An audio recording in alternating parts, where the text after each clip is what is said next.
Hello students, there's an interesting video on new phonic sound.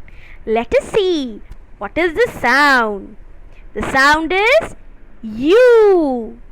It comprises of two letters, U and E.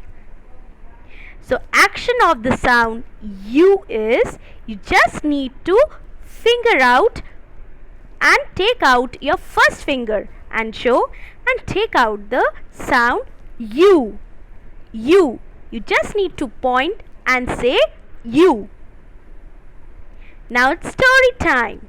A magician goes to a boy's birthday party. He brings a huge magic box with a unicorn on the side. First, he does a few card tricks. Then he points to the birthday boy and says, You must do the next trick. Everyone is amused and shouts, You!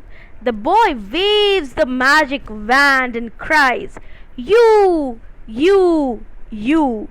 As if on cue, a rabbit appears. Now it's song time. I like to have a barbecue. You.